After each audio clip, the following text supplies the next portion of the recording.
Bien, esta es nuestra tercera sesión en este taller de oración que estamos intentando profundizar juntos, ¿verdad? Y ya he dedicado los dos primeros talleres a hacer una introducción. Las introducciones son muy importantes, pero no puedes pasarte la vida con introducciones, así que hay que entrar ya a la cuestión. Nosotros tenemos un método de oración, un método que es no solamente una oración, sino también una forma en cuanto a los contenidos de hacer oración. Dije, quiero recordarlo, es muy importante, que la oración es un diálogo, no es solo hablar, porque la oración es también escuchar, y eso es lo que constituye el diálogo y lo que diferencia el diálogo del mero hablar. Cuando uno habla, no escucha, y cuando uno dialoga, tiene que hablar y tiene que escuchar.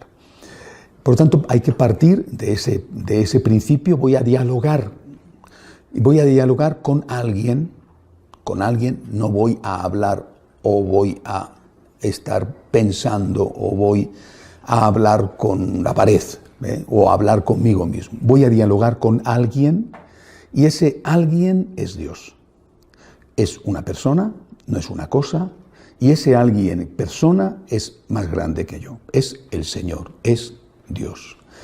Creo que esto que fue lo primero que dije es lo que tiene que siempre marcar nuestra oración. Voy a dialogar, voy a hablar y voy a escuchar. Voy a dialogar con Dios, que es una persona, pero que no es una persona cualquiera. Es Dios, es el Señor.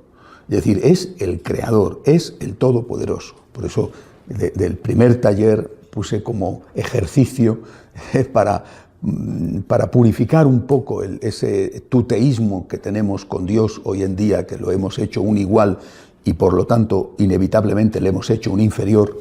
Pues le propuse que durante un tiempo al menos llamáramos a Dios como le llamaba Santa Teresa de Jesús, su divina majestad, para recordar que Dios es el Señor. Es decir, es alguien que te ama infinitamente, es tu Padre, sí, pero es el Señor, es Dios Todopoderoso.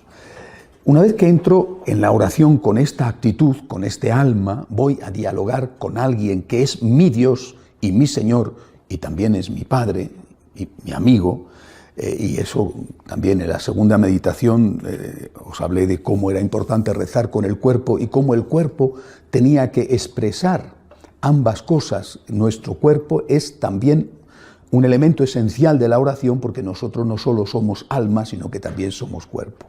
Y hay una parte que expresa nuestro cuerpo, por ejemplo, arrodillándose, y así expresa la adoración y el respeto debido a Dios. Y hay una parte que expresa nuestro cuerpo, por ejemplo, rezando sentados, donde así estamos poniendo de manifiesto nuestra confianza, nuestra relación de amistad con ese Dios. Bien. Con estos presupuestos vamos a entrar ya en los contenidos. Y lo primero que nosotros le decimos a Dios, antes de nada quiero decir que estos 7 puntos que constituyen nuestra oración, a los cuales dedicaremos otras tantas sesiones en este taller de oración, estos 7 puntos tienen que ser hechos rigurosamente por orden. Eso no significa que no haya días en que uno lo pase más rápidamente y te quedes en el otro, porque es eso lo que necesitas ese día. Hay días en que necesitas pedirle mucha ayuda a Dios, y hay días en que lo que necesitas es pedirle mucho perdón a Dios, y hay días en que lo que necesitas es decirle a Dios lo mucho que le quieres. En fin, pero tienen que hacerse siempre en este orden, porque el orden aquí no es como en matemáticas, que el orden no modifica el resultado final. Aquí el orden sí que modifica el resultado final. Y lo primero, por lo tanto, es entrar en nuestra relación con Dios diciéndole que nos fiamos de Él, que confiamos en Él. Este es el punto inicial de nuestra relación con Dios. Repito, porque Dios es el Señor.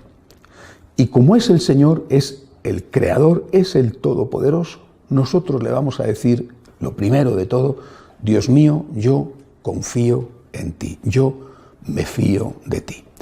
Así que hay que entender qué es lo que, por lo menos qué es lo que yo quiero decir cuando hablo de la confianza en Dios, de la fe en Dios entendida como confianza.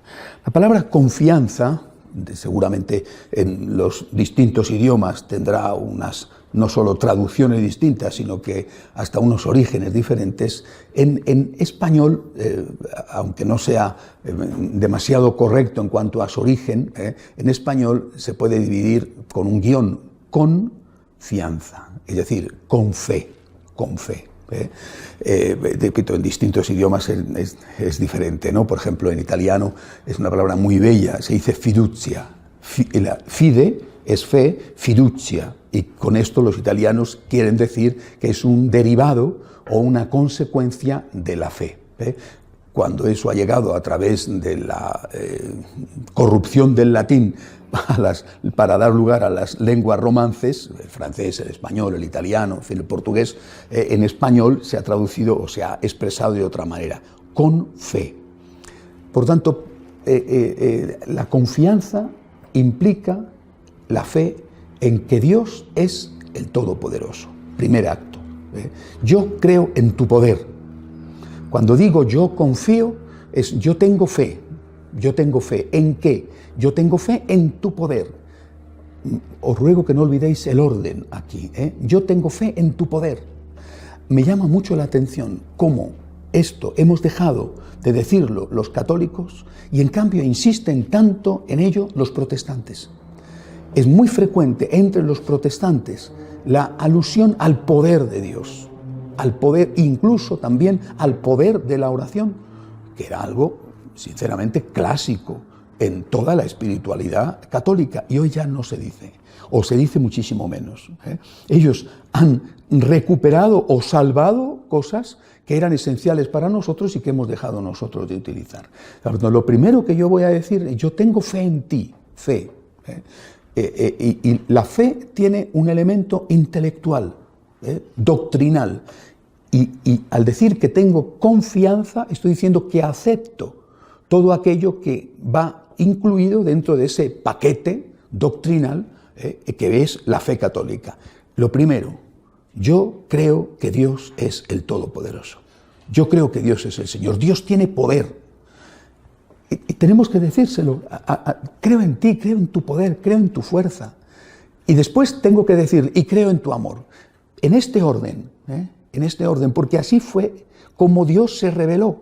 Es decir, Dios primero se manifiesta como el que tiene poder y después se manifiesta como el que usa ese poder, no para el mal, sino para el bien de las criaturas que Él ha creado. Es decir, el poder lo usa para amar y no para destruir.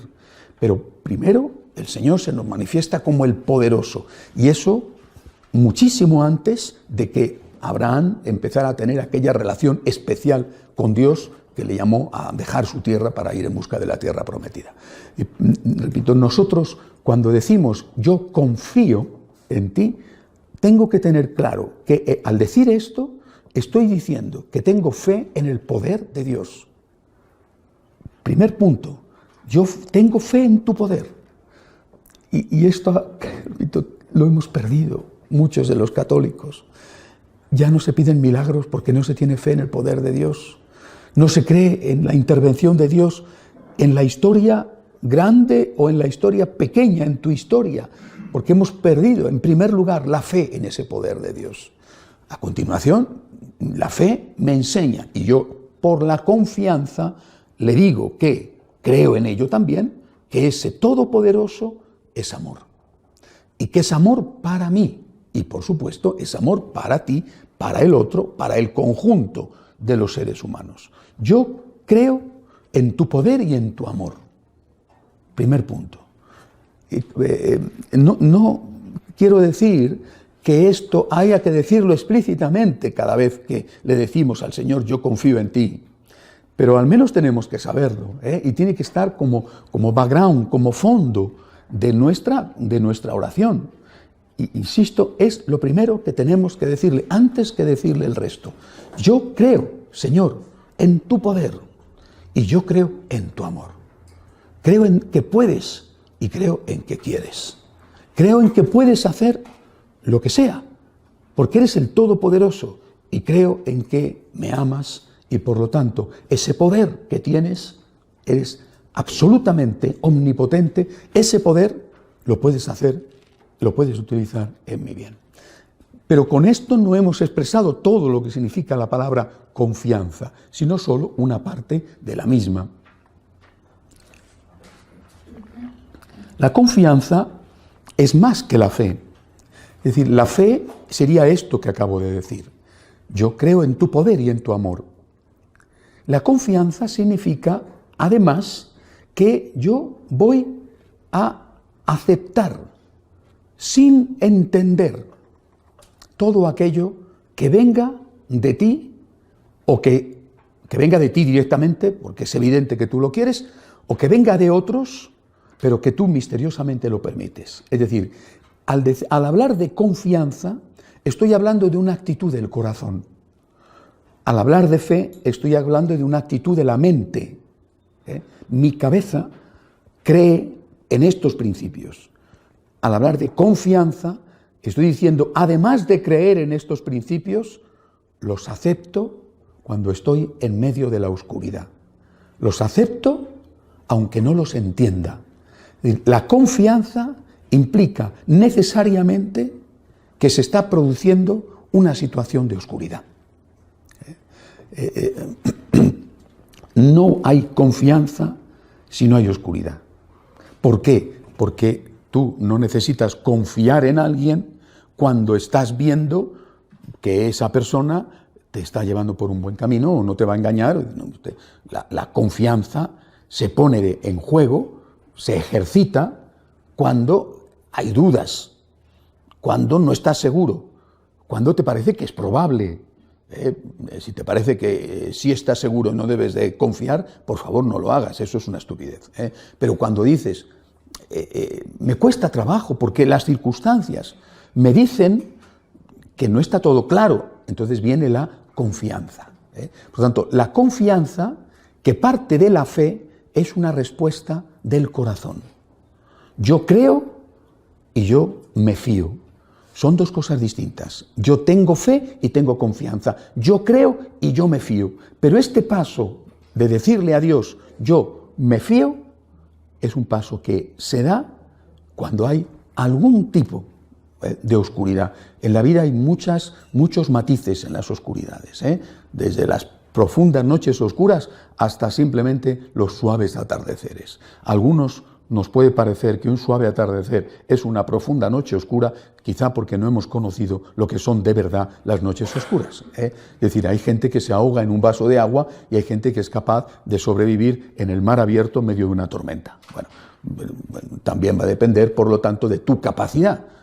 Hay personas que ante un problema están abrumadas y hay otras personas que son capaces de enfrentarse con los problemas, con su fuerza y con la gracia de Dios. En cualquier caso, tú eres como eres. O sea, tú no sé si tienes o no culpa en ahogarte en un vaso de agua, porque a lo mejor para ti eso que para otro es una insignificancia, para ti es un mundo. Es decir, para una niña o un niño perder un juguete o perder la muñeca o perder una cosa que quería mucho es una tragedia espantosa, que le hace sufrir tanto como a lo mejor a su papá perder el empleo y no tener para llevar la comida a casa. Y, bueno, porque es un niño, ¿no? Y hay que entender que está dramatizando por una cosa sin importancia, pero es que es un niño, ¿no? Bueno, y en cambio el otro a lo mejor afronta problemas muchísimo más graves con mayor entereza. En cualquier caso, lo que es para ti es lo que subjetivamente es verdadero. Ahora no entro en el concepto de verdad, sino en el concepto de sentimiento. Para ti eso te hace sufrir, para ti eso que para otro no es nada y que quizá convenga que te lo digan, pero en cualquier manera para ti eso te hace sufrir, para ti eso te está creando dudas, para ti eso te está generando incertidumbre, y en ese momento, cuando tienes que decirle a Dios, yo confío en ti. Es decir, la confianza parte de la fe, yo creo en el poder de Dios y en el amor de Dios, en este orden, y genera una respuesta del corazón, parte de la cabeza y genera una respuesta afectiva. yo, Señor, confío en ti. Es decir, en esta oscuridad mía, la que sea, que puede ser pequeña, pero a mí me parece grande, en esta oscuridad mía, yo te digo, te respondo y te digo, yo me fío de ti, yo confío en ti. Por lo tanto, hemos llegado, partiendo de este inicio, hemos llegado a algo muy importante en nuestra espiritualidad. Es el segundo punto de nuestra oración, veremos si Dios quiere en el próximo taller, el amor a Dios. Pero nos encontramos ya con que la confianza es una respuesta de amor. Yo creo en tu amor, creo en tu poder y creo en tu amor, y ahora, en esta circunstancia en que yo me encuentro, la que sea, en esta circunstancia yo te digo que me abandono en ti, que respondo con amor a tu amor, y que mi forma de amarte en este momento es decirte que creo en tu amor. Yo creo en tu amor como una respuesta de amor. Tú me has amado, he creído en tu amor, y ahora mi respuesta a mi fe en tu amor es decirte que creo en ti y que creo que me sigues queriendo, aunque en este momento no lo entienda, o no lo entienda del todo. En medio de mi duda, en medio de mi turbación, de mi oscuridad, de mi noche, respondo con amor a tu amor, diciéndote, sigo creyendo en ti. Por lo tanto, la confianza es una respuesta del corazón al amor de Dios y es una respuesta de amor al amor. Es la primera respuesta de amor al amor.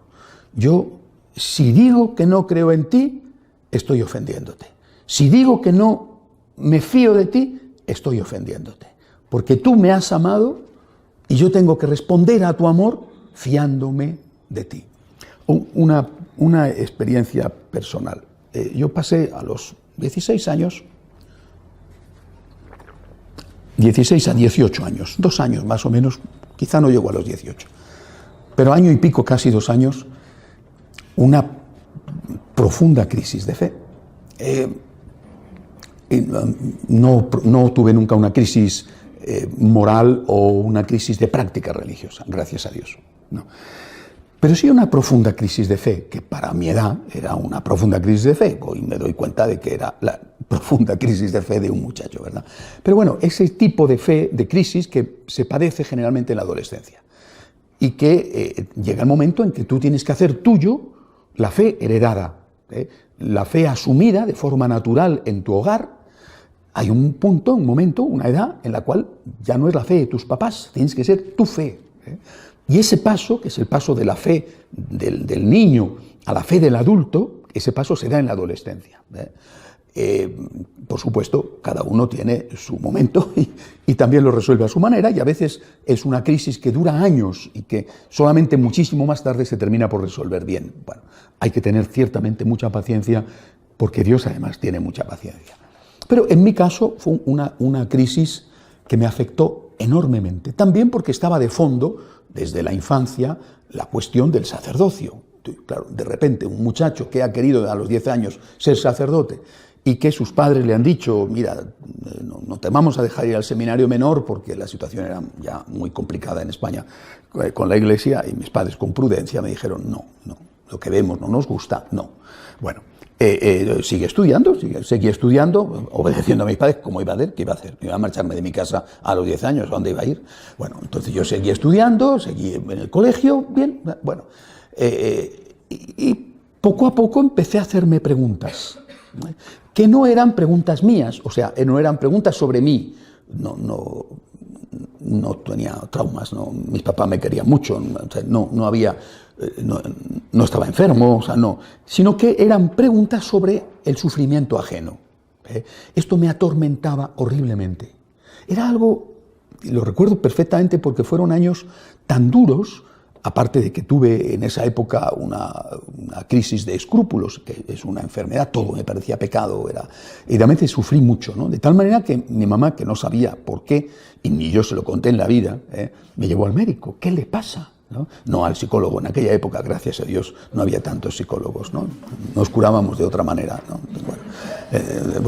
Soy, como veis y lo notáis, soy bastante escéptico con los psicólogos. Creo que alguno habrá bueno, pero siempre hay alguna excepción para todo en la vida. Bueno, el caso es que sí, hoy en día la psicología se dedica a decirte que tú no tienes la culpa de nada y que la culpa la tiene un primo tuyo que te hizo no sé qué cuando tenías 5 años, o tu mujer, o tu marido, o tu jefe, pero tú no tienes culpa de nada. Con lo cual vas al psicólogo y sales feliz diciendo la culpa es de mi mujer, la culpa es de mi marido. En fin, no tiene nada que ver absolutamente con la confesión o con la dirección espiritual, que busca otra cosa. Pero bueno, eso es una digresión que me sale siempre que hablo de los psicólogos.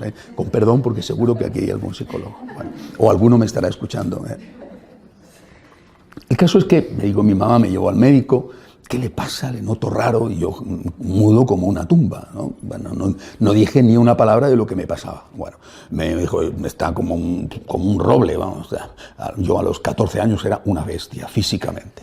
Está como un toro. Señora, a este niño, a este muchacho no le pasa nada, ¿no? Bueno, pero yo sí sabía lo que me pasaba. Era una profunda crisis de fe que tenía, que me angustiaba enormemente.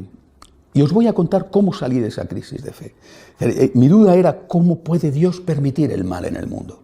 Yo cada vez que leía las noticias, toda la vida de Dios, las noticias que han sido lo mismo, contarte desgracias.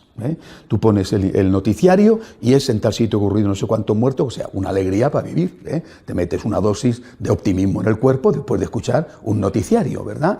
Todo va mal, es un desastre, ¿no? Entonces, bueno, te pones el casco y ya sales de casa con la ametralladora pensando a ver dónde te van a explotar las granadas. Bueno, así era entonces y así es hoy en día.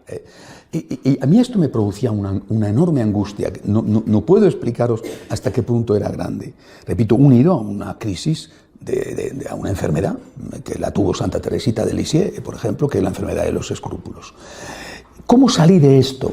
Salí con la confianza. Yo hice esta experiencia y dije, yo no puedo más. No puedo más. Es decir, no tengo pruebas. No tengo pruebas de que realmente Dios exista y Dios sea amor. No tengo pruebas de que esto sea así. Y lógicamente, si esto es así, ¿por qué permite esto y esto y esto que están yendo mal? ¿Por qué permite el mal en el mundo? En personas más o menos próximas o en situaciones que no tenían nada que ver conmigo, que ocurrían a muchos kilómetros de distancia. Y sin embargo, yo veo la cruz, veo a Dios que muere en la cruz. Es decir, no entiendo, no comprendo cómo es posible que se unan ambas cosas. Y decidí hacer esta experiencia a nivel, por supuesto, espiritual. No, gracias a Dios ni se me pasó además por la cabeza llevarlo a cabo, ¿no? Es decir, mira, yo voy a hacer esta experiencia. Me voy a subir, idealmente hablando, a un rascacielos y me voy a tirar para abajo. No, ni se me pasó por la cabeza hacerlo, digo, a nivel espiritual. Y esto fue para mí la fe. Es decir, yo me abandono en Dios. Y si no existe nada, yo me pego un trompazo.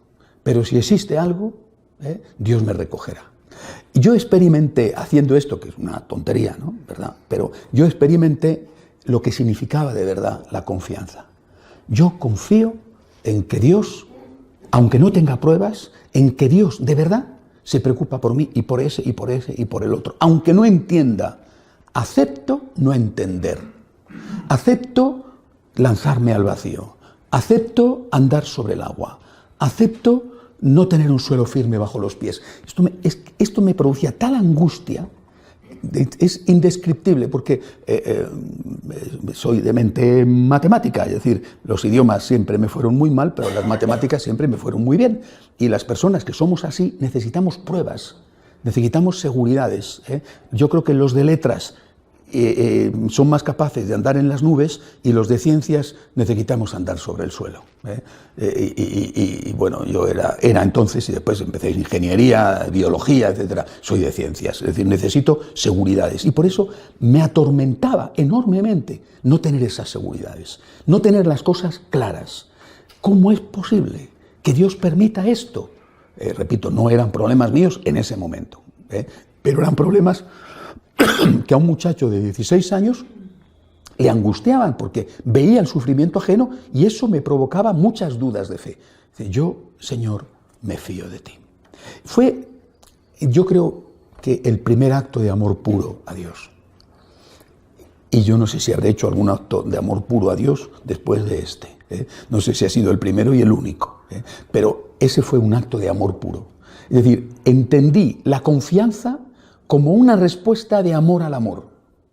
Yo creo en el amor de Dios en mí, yo me fío de esto, de este amor de Dios para mí, y yo respondo a este amor de Dios por mí, diciéndole que sigo creyendo en su amor aunque no tenga pruebas, que acepto no tener suelo debajo de los pies, que acepto las inseguridades, que aprendo a vivir en el aire. Y esto lo hago como una respuesta de amor al amor. Tú me has amado y yo te respondo y te doy, siempre por supuesto con ayuda de la gracia de Dios, sin la cual no podría ni siquiera hacer esto, pero yo te respondo diciéndote que me fío de ti. Yo, Jesús, me fío de ti.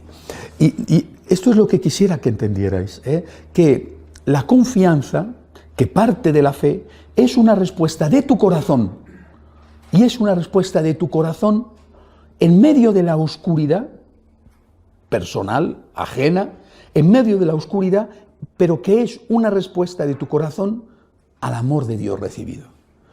Y por lo tanto se puede decir también al revés. Si no eres capaz de fiarte de Dios, si no eres capaz de abandonarte en Dios, no estás amando a Dios. Es decir, la primera forma de mostrar tu amor a Dios es confiando en Él. Yo te demuestro mi amor fiándome de ti. Y al revés, si no me fío de ti, es que no te amo.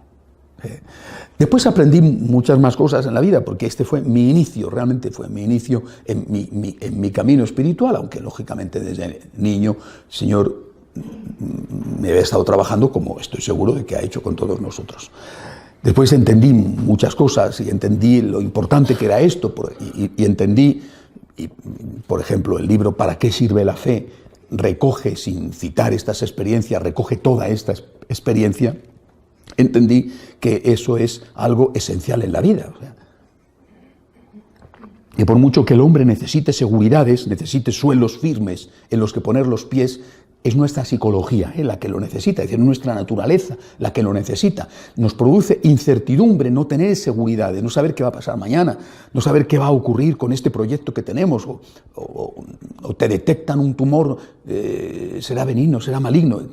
Te provoca más angustia y más sufrimiento que cuando al final te dicen que es maligno. O sea, la duda y la incertidumbre te hace sufrir mucho más que después el propio resultado de aquello que temías. Bueno, pero en cualquier caso, entendí que esto era algo normal en la vida. O sea, lo que yo hice en primer lugar con Dios, que fue, repito, mi primer acto de amor al amor, que fue fiarme de Él. Yo creo en ti y prefiero estrellarme y darme un golpe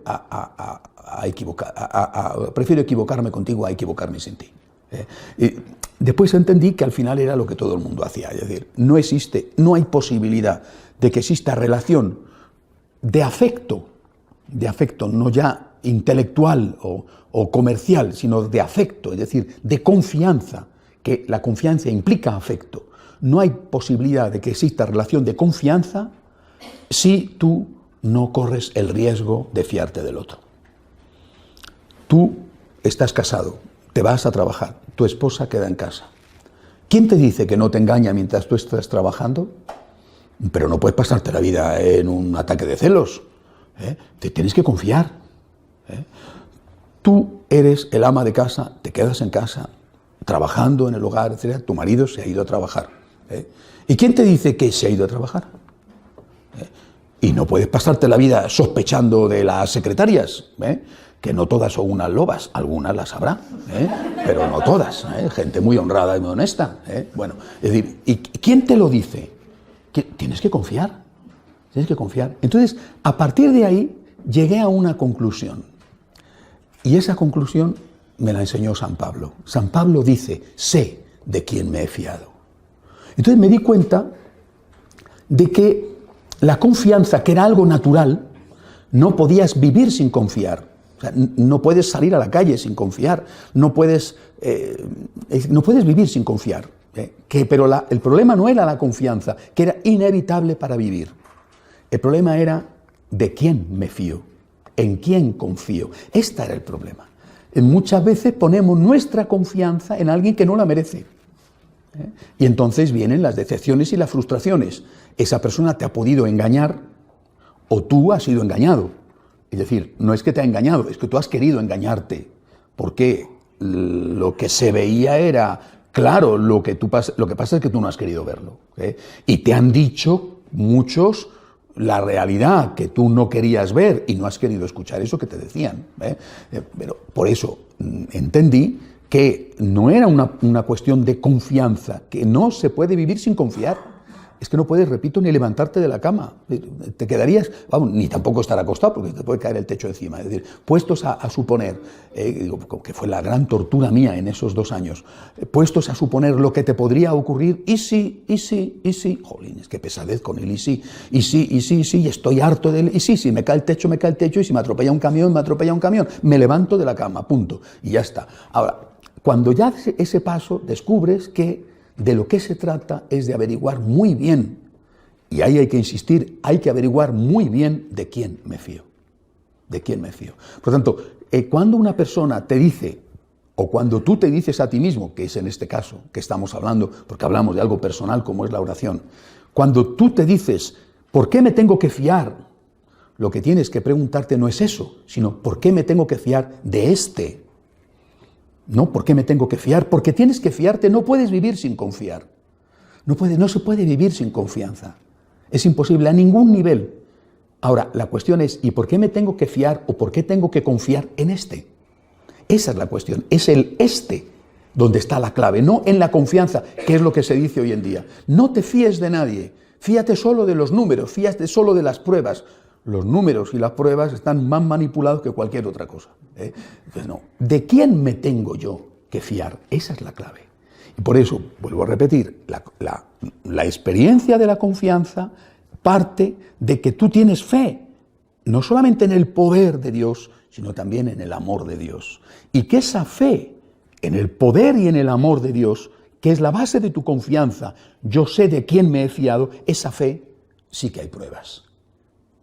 No unas pruebas que anulen toda oscuridad, porque seguirás teniendo la duda de por qué ese amor todopoderoso o ese todopoderoso amoroso no interviene para curar el cáncer de esta señora, que es una mamá joven, no interviene para dar un trabajo a este que tiene un problema horrible en su casa, no interviene para evitar tal atentado de un terrorista, no lo sé. Yo esto no lo sé. Y ahí es donde viene mi acto concreto de confianza en Jesús. Yo esto no lo sé, pero no dudo de tu amor. ¿Y por qué no dudo de tu amor? Porque lo he visto. He creído en Él y lo he visto. He creído en Él y lo he tocado. Fijaros, muchas veces os lo he dicho, la palabra de Dios hay que verla como lo que es, como palabra de Dios. Pero hay que verla hasta en sus más pequeños detalles. Por ejemplo, cuando San Juan dice, nosotros hemos conocido y creído en el amor, uno pasa por una frase así como si no tuviera importancia. Está San Juan hablando de su experiencia espiritual. Hemos conocido, y dirá San Juan, nosotros hemos tocado al Cristo, le hemos tocado, le hemos escuchado. Nosotros hemos conocido el amor de Dios, lo hemos conocido. Jesús ha estado con San Juan y San Juan ha apoyado su cabeza en el hombro de Cristo y Jesús le habrá dado más de una vez un abrazo y Jesús le habrá dicho muchas veces ánimo y San Juan ha visto los milagros de nuestro Señor. Nosotros hemos conocido, pero no dice solo eso, dice y creído. Porque hay otros momentos en los cuales, ¿dónde está Dios? ¿Dónde está su amor? ¿Por qué permite esto? Hay un momento del conocimiento, de la experiencia y hay un momento de la fe. De la fe entendida como esa confianza que es una respuesta de amor al amor recibido. Señor, yo he conocido tu amor. Lo he conocido en la cruz y lo he conocido en mi experiencia personal. Yo he conocido tu amor, pero no siempre. Es decir, a veces me has llevado en brazos, a veces me has dado ternura, a veces me has dado cariño y otras veces me has dejado en el suelo. Y me has dicho, ahí estás tú y aquí estoy yo, separados. Ah, pero solamente son 5 centímetros, sí, pero separados. Ahora tienes que andar tú con tus piernas, porque si no, jamás tendrás en esas piernas unos músculos. Si siempre te llevo en brazos, te malcriaré. De vez en cuando te cojo en brazos y de vez en cuando te dejo en el suelo. ¿Por qué? Por tu bien tienes que andar un poquito solo y no te puedo llevar eternamente en brazos. Pero yo quiero estar en tus brazos, lo que hace el niño pequeño cuando la mamá le suelta, se pone a llorar. Yo quiero estar en tus brazos, porque es más cómodo y porque siente la ternura y el afecto. Sí, pero no te puedo llevar eternamente en brazos, ¿sabes? Por tu bien tienes que quedarte en el suelo, tienes que aprender a dar tus pasitos tú solo. Y el niño llora. Y el niño se lanza a la mamá, que le espera a unos metros con los brazos abiertos, provocándole para que ese niño se lance a la mamá y empiece a andar. Pero ese niño busca el afecto de la mamá y no entiende por qué su mamá se ha separado de él y por qué si le está extendiendo los brazos no corre a él y le coge en brazos. Y la mamá sí que lo entiende. Nunca aprenderás a andar si no me separo de ti, aunque esté atrayéndote hacia mí con mis brazos extendidos. Tienes que andar. Y por lo tanto es necesario que tengas oscuridad. Tienes que andar, tienes que tener fuerza por ti mismo, con la gracia de Dios siempre. Bueno, repito, esto que va contenido en una frase, Jesús, me fío de ti, es lo primero en nuestra relación con el Señor. Lo primero. Señor, yo creo y yo me fío, pero sé de quién me he fiado. Sé de quién me he fiado porque tú has muerto en la cruz por mí. Y esto deja fuera de toda duda la grandeza de tu amor por mí. No puedo dudar ni de tu amor por mí, ni de tu amor por esa persona que está sufriendo. No puedo dudar. Tú has muerto por mí. Y luego, además, también, aunque no tenga la misma importancia, pero también he visto tantas pruebas de tu amor por mí en tantos momentos de mi vida. Por lo tanto, yo respondo a tu amor aceptándote, confiando, creyendo en medio de la oscuridad, aunque la oscuridad me parezca intensísima y no sea tan intensa como a mí me parece. Bien, esto lo primero. Y por tanto, cuando nosotros empezamos a decirle al Señor, me fío de ti, yo confío en ti, es necesario, al decírselo, que enumeremos en ese momento las oscuridades que tenemos. Es decir, no podemos decirle me fío de ti desde lo abstracto, sino que eso va dirigido a decirle confío en ti, me fío de ti, desde este aquí y ahora en el que yo me encuentro.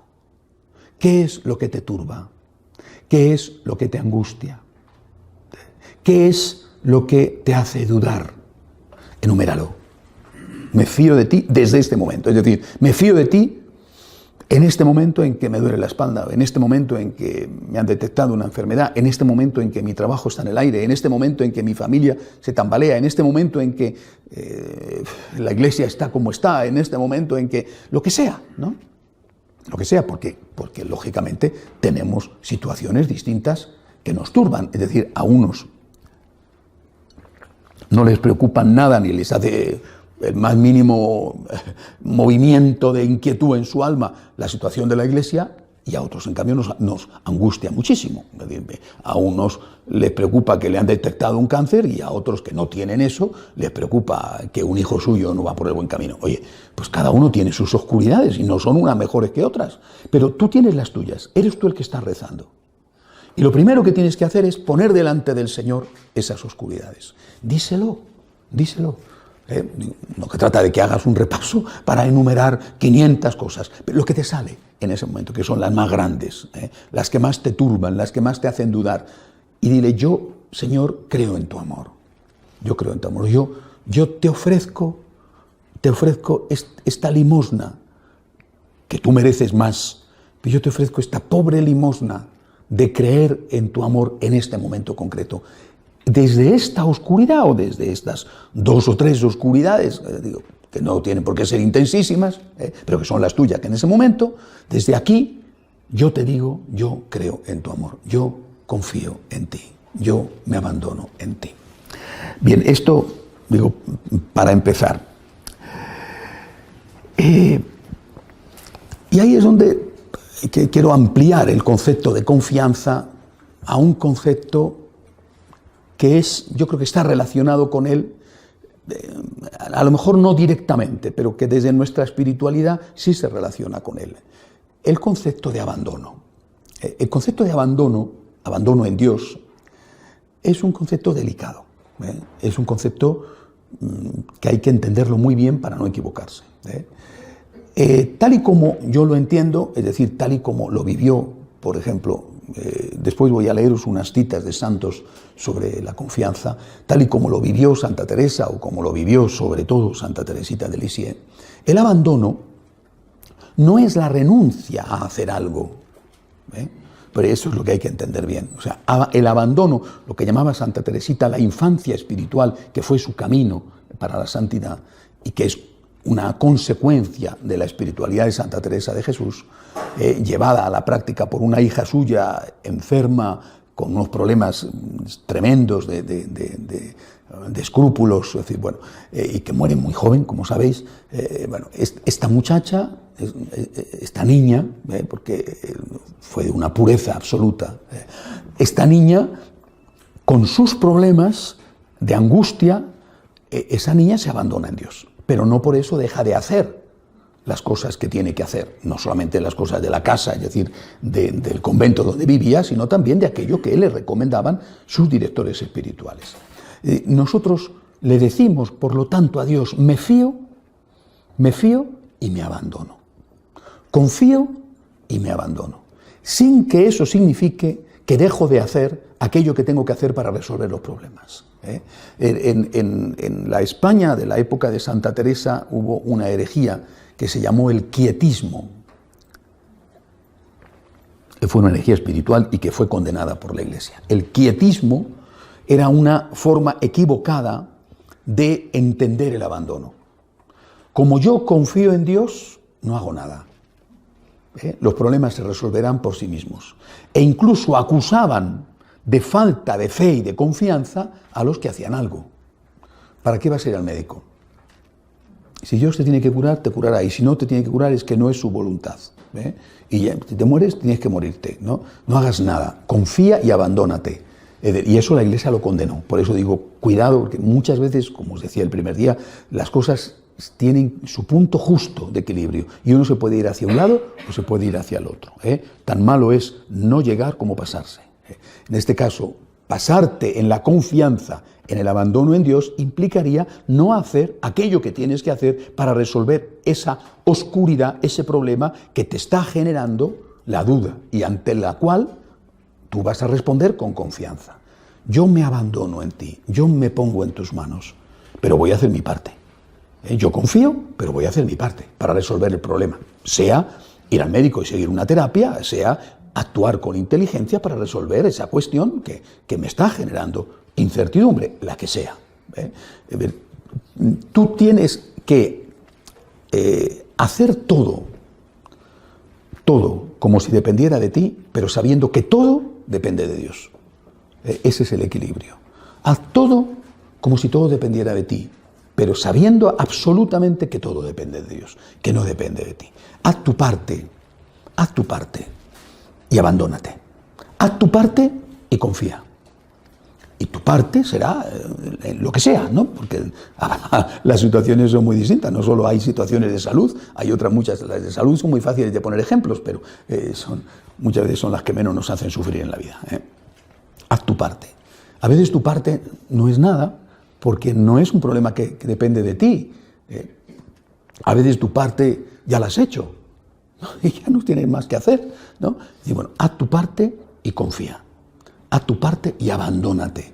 Haz ese acto de lanzarte al vacío, que yo os decía que hice espiritualmente, mentalmente, ¿no? De lanzarte al vacío a los brazos de Dios. Señor, yo no sé cómo voy a salir de esta, pero yo confío en ti. Estoy angustiado, tengo mucho miedo, me da miedo el futuro, no sé qué puede pasarme. Señor, yo me lanzo al vacío, yo confío en ti y lo hago como un gesto de amor a ti, como una prueba de amor a ti, de que yo creo que tú eres no solamente el Todopoderoso, sino también el Padre que me ama. Yo confío en ti, yo me abandono en ti, estoy haciendo mi parte, estoy haciendo lo que puedo, pero yo sé que eso que yo hago, que es lo que debo de hacer, no es lo que va a darme la solución. lo que va a darme la solución es tu amor. Y por eso yo, Señor, te digo, en esta oscuridad o en estas oscuridades, te digo, yo, Dios mío, confío en ti. Yo, Dios mío, me abandono en ti. ¿Cuál es el resultado de esto? Estoy seguro de que todos ya lo habéis comprobado, ¿verdad? A nada que lo hayáis hecho alguna vez, y llevamos ya, todos sois franciscanos de María, y por lo tanto lleváis, confío, en practicando este primer punto de nuestra oración desde hace ya mucho tiempo. Hay un resultado inmediato, y ese resultado es la paz. La paz. Es el primer fruto, la paz. Porque tú estás nervioso. La duda, la incertidumbre, el no saber qué te va a pasar, te genera tensión. Una tensión a veces muy grande, depende también de cómo sea tu carácter. O sea, si tú estás ya de por sí al 100 en el control de tus nervios y le echas una gota de agua, no te digo nada lo que pasa. Otras personas son mucho más calmadas y mucho más tranquilas y encajan cosas tremendas sin que le pase nada, ¿no? Y bueno, porque sí, porque son así, es decir, pero todo tiene su pro y su contra, o sea que bueno, la persona que es más inquieta y nerviosa, por ejemplo, suele ser mucho más trabajadora, y la persona que es tan tranquila no tiene nervios, pero genera a su alrededor un montón de nervios, ¿no? Es decir, ¿no? Él no lo tiene, pero hace que los tengan todos los que viven con él, ¿no? Bueno, oye, que todo tiene su cosa, ¿no? Es decir, igual que yo digo, ya me gustaría darte unos cuantos kilos a ti que estás muy delgado, digo, ya me gustaría darte a ti un poquito de presión, porque con un poquito más de presión, pues estarían mejor tú y sobre todo los que viven contigo, ¿no? Cuando a la mamá le dicen, mamá, ¿cómo te pones? Yo siempre digo, habría que preguntarse, mamá, ¿cómo te pongo? ¿No? La mamá se pone nerviosa o tú la pones nerviosa a tu mamá, ¿no? Es que ¿cómo te pones? Es que has saltado. Digo, claro, he saltado, tengo que pedir perdón a Dios, pero es que me estás poniendo a 100, ¿no? Si tú hicieras tu parte y no fueras tan vago, pues no me tendría yo que poner así. Es decir, como todo en la vida, hay que ver las cosas desde los dos ángulos. Pero en cualquier caso, lo que nos va a producir como primer efecto es paz. La paz es tanto más grande cuanto más es nuestra santidad. Es decir, si nuestro abandono, si nuestra confianza es la de un santo, pues tendremos una paz absoluta.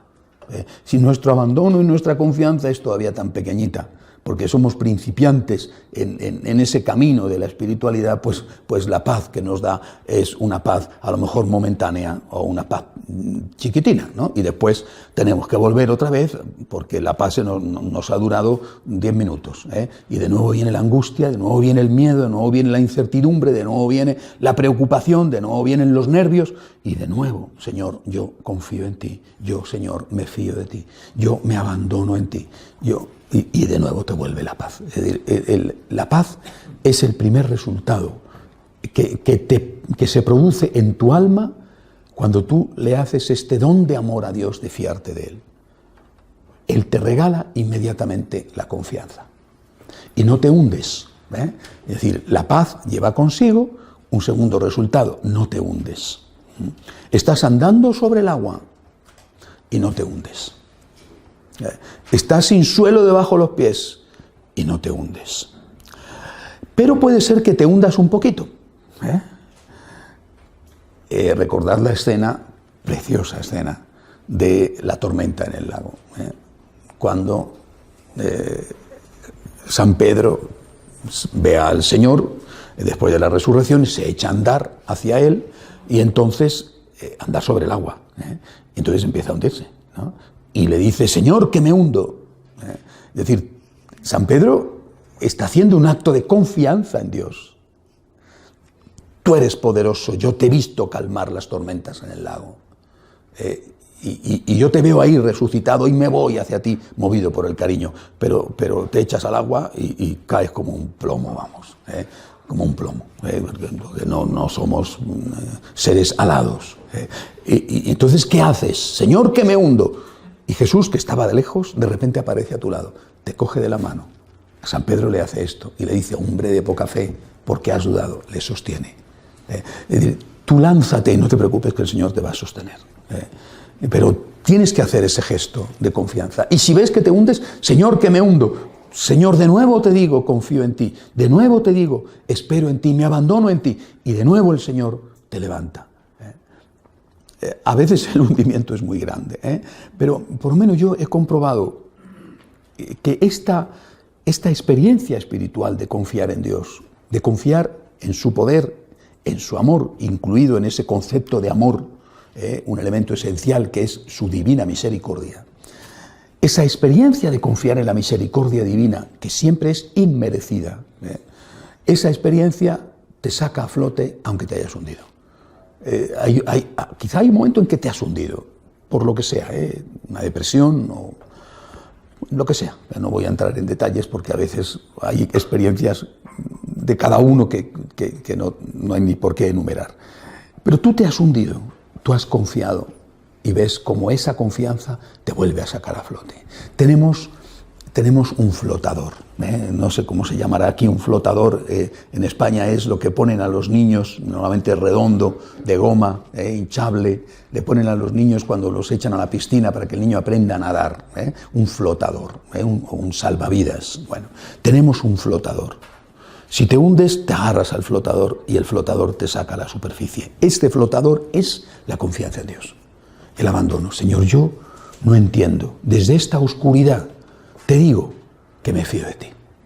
Desde esta oscuridad te digo que respondo a tu amor con este amor de fiarme de ti. Esto me da paz, esto me saca a flote, esto impide que me hunda. Y esto no solamente me da paz y me impide caer en la depresión, en la desesperación, sino que esto también me da fuerza. Voy a seguir luchando. La confianza te hace luchar. Una de las técnicas psicológicas que usan los ejércitos cuando hay una guerra es minar la moral del adversario. Y para eso muchas veces utilizan noticias falsas. Ha habido una batalla, tu ejército ha quedado vapuleado, pero en los diarios de tu país dice que ha habido una batalla y que has resultado vencedor y que es el otro el que ha tenido muchísimas bajas. Y es mentira. Los partes de guerra normalmente suelen ser falsos. Bueno, alguno dirá la verdad, pero normalmente es para elevar la moral de la población, que hasta el último minuto te digan estamos ganando cuando ya has perdido todas las posibilidades de ganar. Bueno, el demonio te dice eso. El demonio te dice no hay solución. No tienes solución. Tus pecados no tienen solución. No tienen solución. No hay nada que hacer. Ríndete. O no luches más por esa relación, no merece la pena. Ríndete, ríndete. ¿Para qué vas a seguir? ¿Para qué vas a seguir trabajando por lo que sea, ¿no? Por la iglesia, cuando ves cómo está, estás solo, eres un estúpido, eres un imbécil, nadie más que tú.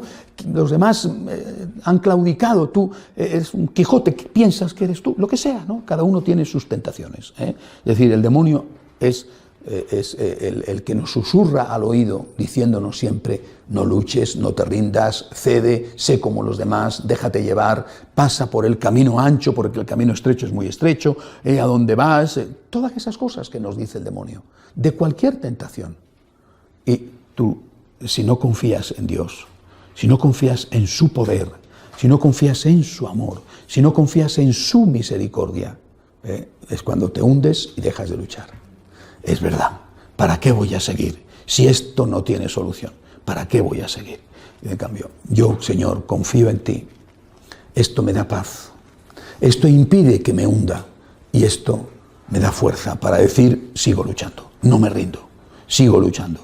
¿Por qué sigo luchando? ¿Porque confío en mí? ¿Porque veo el resultado próximo de la victoria? No. Confío en Dios, en la fuerza de Dios, en el amor de Dios, en la misericordia de Dios, y por eso sigo luchando. Bien. Bueno, hasta aquí algo por lo menos de lo que os quería decir esta mañana, pero quiero hacer además otra cosa, como os he dicho antes, y es leeros algunas frases. Leeros algunas frases de santos que nos han precedido en este camino de la confianza en Dios y que podían ser útiles, incluso las tuvierais a la hora de hacer oración y de meditar.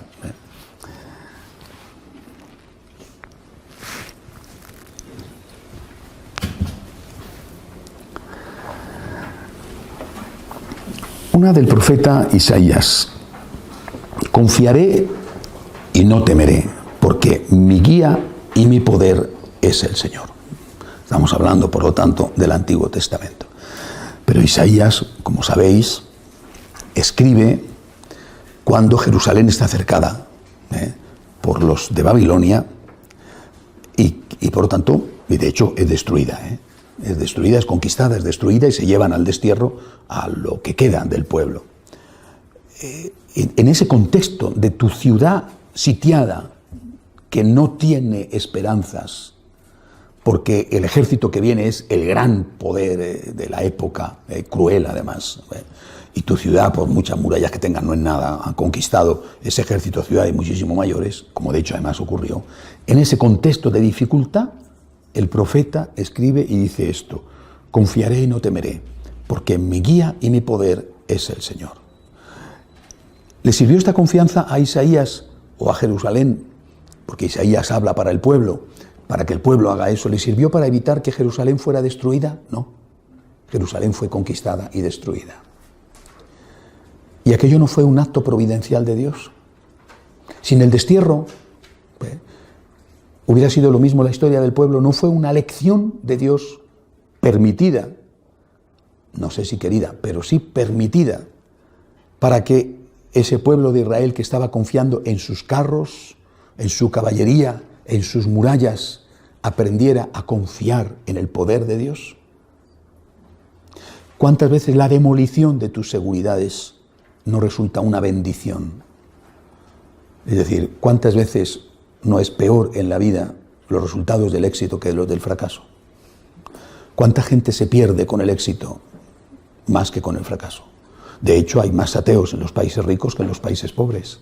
Hay más divorcios en los países ricos que en los países pobres. Hay más abortos en los países ricos que en los países pobres. Es decir, hay muchísimo más mal en los países ricos que en los países pobres. En los países pobres hay mucho sufrimiento. Terrible sufrimiento generado muchas veces por la pobreza, que lleva consigo también unas lacras morales. No solamente unas lacras de tipo económico. Pero en los países ricos hay muchísimo más sufrimiento, hay muchísimo más suicidios, por ejemplo, en los países ricos que en los países pobres. Es decir, este Dios para el cual todo es presente, y no hay que olvidarlo nunca esto, puede permitir por tu bien una desgracia, que en ese momento tú no entiendes por qué se produce. Y es en ese momento en el cual tú le dices a Dios, me fío de ti. Y esa confianza quizá quite la desgracia, o quizá no, y lo entenderás más tarde. Un salmo, una frase de un salmo, el Salmo 56. Cuando me asalta el temor, yo pongo mi confianza en ti, Dios Altísimo. ¿Veis? Cuando me asalta el temor, en mi oscuridad, en esta que tengo ahora, en este miedo que tengo ahora, que me atenaza, que me impide luchar, que me dan ganas de huir, yo pongo mi confianza en ti, Dios Altísimo. San Juan, en el Evangelio. Esto os lo he dicho, es una frase que San Juan lógicamente pone en boca de Jesús.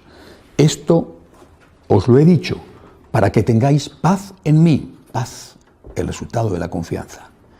En el mundo habéis de tener tribulación. Otra traducción dice habéis de tener luchas. Pero confiad, yo he vencido al mundo. Esta es la frase que utiliza San Juan Pablo II como estreno de su pontificado cuando sale al balcón en la plaza de San Pedro. No tengáis miedo. No tengáis miedo. En el mundo tendréis luchas, pero confiad, yo he vencido al mundo. De San Lucas, otra frase de Jesús. Mirad los lirios como crecen, ni trabajan ni hilan, y yo os digo que ni Salomón en toda su gloria se vistió como uno de ellos.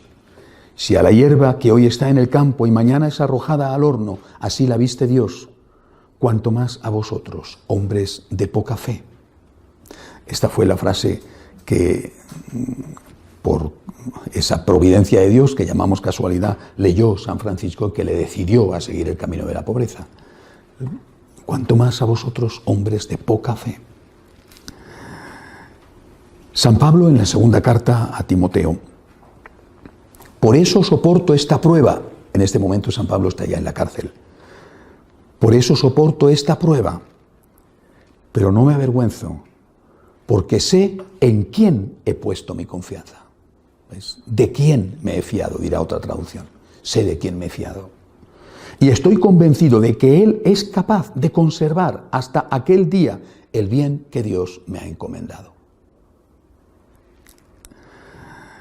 Y siguiendo, he seleccionado estas frases por orden cronológico, desde las más antiguas a las más recientes. Ahora vendría San Agustín. Dios no manda imposibles, sino que al mandar avisa que hagas lo que puedas y que pidas lo que no puedas y que pidas ayuda para que puedas. Y también de San Agustín, un hombre que experimentó el pecado, que se sabía pecador y que no por eso se convirtió en un indulgente contra el pecado, aunque él se sabía pecador. Toda mi esperanza estriba solo en tu gran misericordia, Señor. San Bernardo, fíate enteramente de Dios, encomiéndate a Él, descarga en su providencia todos los cuidados y Él te sustentará, de modo que confiadamente puedas decir, el Señor anda solícito por mí. Santo Tomás de Aquino, todo hombre, con tal que sea amigo de Dios, debe tener gran confianza en ser librado por Él de cualquier angustia, y como Dios ayuda especialmente a sus siervos, muy tranquilo debe vivir quien sirve a Dios. Hemos de confiar, también de Santo Tomás, hemos de confiar plenamente en Dios, de quien esperamos el socorro, no solo de beneficios espirituales, sino también temporales. Santo Tomás Moro, en la cárcel, a punto de ser ejecutado, escribe a su hija, Margarita, que le está pidiendo, con amor de una hija, que ceda. Que si todo el mundo ha aceptado el divorcio del rey y la creación de la nueva iglesia, lo que es la iglesia hoy, la iglesia anglicana, sabéis, debido a que Enrique VIII se divorcia de su mujer, Catalina de Aragón, se casa con una chica, una mujer de la corte, Ana Bolena, y como el Papa le dice que no puede aceptar eso, que lo que Dios ha unido no lo separe el hombre, pues entonces el rey dice, pues me declaro cabeza de la iglesia, formo mi propia iglesia y decido que el divorcio es válido. Bueno, y entonces prácticamente todos ceden. Todo el reino entero, se dice con razón, Inglaterra se acostó católica y se levantó protestante. Fueron muy pocos los que se atrevieron a desautorizar, a decir que no era posible, que no era válido, muy pocos. San Juan Fisher, un obispo solo, entre todos los obispos de Inglaterra solo hubo uno, San Juan Fisher. Santo Tomás Moro, seguramente había algunos más, pero un grupo de cartujos a los cuales los colgaron boca abajo y los sacaron las tripas. Fue un martirio horroroso. Prácticamente nadie se le enfrentó al rey. Inglaterra se acostó católica y se levantó protestante. Y cuando está en la cárcel, en la famosa Torre de Londres, donde después le cortaron la cabeza, Santo Tomás Moro era el primer ministro, el canciller del rey. Por supuesto, le quitaban todas las posesiones, todas sus propiedades, con lo cual su familia quedaba literalmente en la ruina. Santo Tomás escribe, aunque estoy convencido, mi querida Margarita, de que la maldad de mi vida pasada es tal que merecería que Dios me abandonase del todo, ni por un momento dejaré de confiar en su inmensa bondad.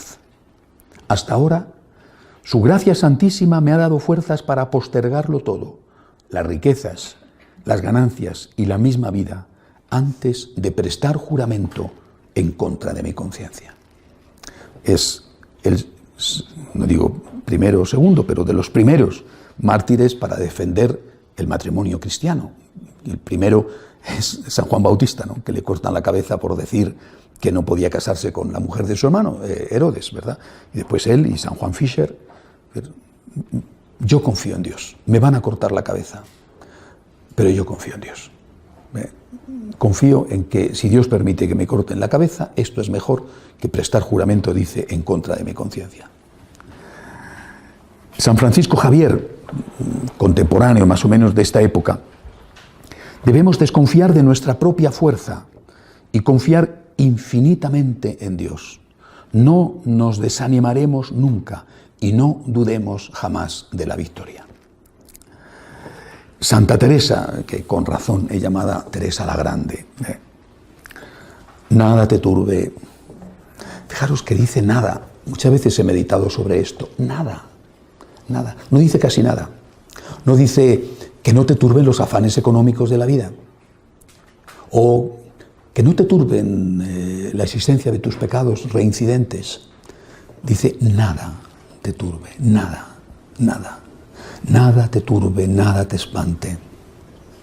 Quien a Dios tiene nada le falta. La paciencia todo lo alcanza. Solo Dios basta. Este nada lo resume todo. Nada. ¿Qué problemas tienes? ¿Qué angustias tienes ahora? ¿Cuáles son esas angustias que en este momento te llevan a dudar del amor de Dios, te ponen nervioso, te hacen nada? Nada te turbe. Confía en Dios, nada te turbe. Lo dijo ella, no hay que olvidarlo, que fue acusada ante la Inquisición tan temible, que no era tan fiero el león como lo pintaban, pero bueno, la Inquisición, de haber tenido relaciones con una monja, relaciones sexuales con una monja. La monja se lo contó a su confesor, que Santa Teresa había tenido relaciones sexuales con ella. Lesbianismo. En aquella época, lesbianismo. Y era mentira. Y era mentira. Y el confesor lo contó, ¿no? Y era mentira. ¿Cómo la salvó Dios? Y esta mujer, en ese momento, que no es que estás plácidamente sonriendo, feliz de la vida entre algodones, ¿verdad? En un arrebato de los que Santa Teresa tenía, acusada de lesbianismo. En ese momento Santa Teresa escribe: nada te turbe, nada te espante, quien a Dios tiene nada le falta. La paciencia todo lo alcanza, solo Dios basta. Cuando escuchamos las cosas que nos enseñan los santos, tenemos que ver en qué contexto lo escriben y en qué contexto viven para poder aplicarlo a nuestra vida y saber qué es lo que tenemos que hacer, que ellos lo han pasado peor.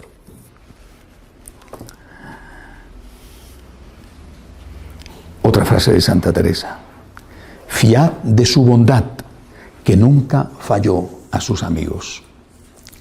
¿Qué más queremos, dice Santa Teresa? Tener al lado que un tan buen amigo que no nos dejará en los trabajos y tribulaciones como hacen los del mundo, que en cuanto te ven flaquear dicen: no le conozco. Sigue Santa Teresa: yo soy muy aficionada, dice ella, a San Agustín, porque el monasterio a donde estuve seglar era de su orden. Este es un detalle que no sé si muchos se han dado cuenta de él. Santa Teresa, cuando muere su mamá, es una adolescente, y ya era una adolescente con fama de ser muy coqueta. Y su papá, viudo, tiene mucho miedo a que su hija se le vaya de las manos. Y la mete en un convento de agustinas, por eso ella habla de San Agustín. La mete en convento de agustinas porque entonces los conventos de clausura eran también colegios donde iban las hijas de la clase alta para recibir educación, coser, cantar, escribir, leer, en fin, la educación que se le pedía a una mujer de un nivel cultural elevado, porque no hacía falta que aprendiera a lo mejor a guisar porque tenían empleados en casa, empleadas, bueno, pero sí determinadas cosas, por ejemplo bordar era una cosa que aprendían las señoras de clase bien, bueno, la mete allí, y ella no está contenta, es una chica rebelde, una adolescente dificilísima. Ella enferma gravísimamente estando con las agustinas, su padre cree que va a morir y la saca del convento. Esa enfermedad Santa Teresa lo experimenta como su primera conversión, la segunda será en el Carmelo de la Encarnación, donde si Dios quiere iremos en la peregrinación, y esa primera conversión es una adolescente enferma, a punto de morir, la saca su papá, la lleva a su casa y ella cambia de vida. Y después ella, cuando se recupera, dice a su padre: quiero hacerme monja, pero en vez de entrar en las agustinas se va con las carmelitas. Esa primera conversión coincide en la fecha con la aparición de la Virgen a San Juan Diego en Guadalupe. La Virgen que le dice a San Juan Diego: no tengas miedo, aquí estoy yo que soy tu madre, le va a decir a Santa Teresa día por día, en la misma fecha, le va a decir a Santa Teresa lo esencial de su espiritualidad: confía. Fijaros, en la misma fecha se aparece a un indígena que está aprendiendo la catequesis para bautizarse, le va a decir: confía en mí, aquí estoy yo que soy tu madre, y en la misma fecha a una muchacha que está a punto de morir y que es una adolescente le dice, tienes que confiar en mí, confía. Y después de ahí sacará Santa Teresa toda su espiritualidad. A mí me pareció siempre tan providencial que a la vez estuviera ocurriendo la conversión de Santa Teresa, adolescente enferma, que la aparición de la Virgen en Guadalupe, dando exactamente el mismo mensaje. A San Juan Diego es un mensaje de Dios a través de la Virgen, a Santa Teresa es un mensaje directamente de Dios. Yo soy muy aficionada a San Agustín porque el monasterio a donde estuve, Seglar, era de su orden, y también por haber sido pecador. Que en los santos que después de serlo el Señor tornó así, hallaba yo mucho consuelo, pareciéndome en ellos había de hallar ayuda, y que como los había perdonado el Señor, podía hacer en mí, salvo que una cosa me desconsolaba, como he dicho, que a ellos solo una vez el Señor los había llamado, y no tornaban a caer, y a mí eran ya tantas que esto me fatigaba. Mas considerando en el amor que me tenía, tornaba a animarme, que de su misericordia jamás desconfié de mí muchas veces. Son textos preciosos, por eso la llaman la Grande con razón. Santa Margarita María de Alacoque, a la cual se le aparece el Señor, el Sagrado Corazón de Jesús. El corazón de Jesús tendrá tanto cuidado de ustedes en la medida en que se confíen y abandonen en Él. Y la gran santa del abandono, Santa Teresita, mi caminito es el camino de una infancia espiritual, el camino de la confianza y la entrega absoluta, el camino de decirle, me pongo en tus manos, estoy enferma, voy a morir, me pongo en tus manos, no entiendo, confío. Basta reconocer la propia nada y abandonarse como un niño en los brazos de Dios. Esto es de Santa Teresita también. Después, las últimas citas son de Santa Faustina, la santa de la Divina Misericordia. Oh, escribe Santa Faustina, no temo nada. Si manda al alma grandes tribulaciones, la sostiene con una gracia aún mayor, aunque no la notamos para nada. Un solo acto de confianza en tal momento, habla de las tribulaciones, un solo acto de confianza en tal momento da más gloria a Dios que muchas horas pasadas en el gozo de las consolaciones durante la oración. Ahora veo que si Dios quiere mantener a un alma en la oscuridad, no la iluminará ningún libro ni confesor. Y el Señor la contesta, lo escribe también Santa Faustina en su diario, tu gran confianza en mí me obliga a concederte gracias continuamente. Tienes grandes e inexpresables derechos sobre mi corazón, porque eres una hija de plena confianza. Bueno, yo siento que llevamos hora y media, es mi incapacidad para decir las cosas breves, solamente me la perdonará la misericordia divina, pero hagamos este acto de confianza en Dios cuando empecemos nuestra oración, y hagámoslo a ser posible de rodillas. Este debería de ser el momento de arrodillarnos, También podemos hacerlo cuando le decimos te adoro, pero empecemos de rodillas. Confío en ti, creo en tu poder, creo en tu amor, creo en tu misericordia. Y respondo a tu amor con este humilde, pequeño acto de amor que no podría hacer si tú no me ayudaras a hacerlo. El amor que te ofrezco es abandonarme en ti y confiar en ti. Creer que tú me amas en esta oscuridad, en este miedo, en esta incertidumbre. Creer que tú me amas en medio de esta prueba es el más puro acto de amor que yo puedo ofrecerte. Dios mío, yo confío en ti. Y a partir de ahí, después seguiremos diciéndole cosas al Señor. Hacemos un momento de oración.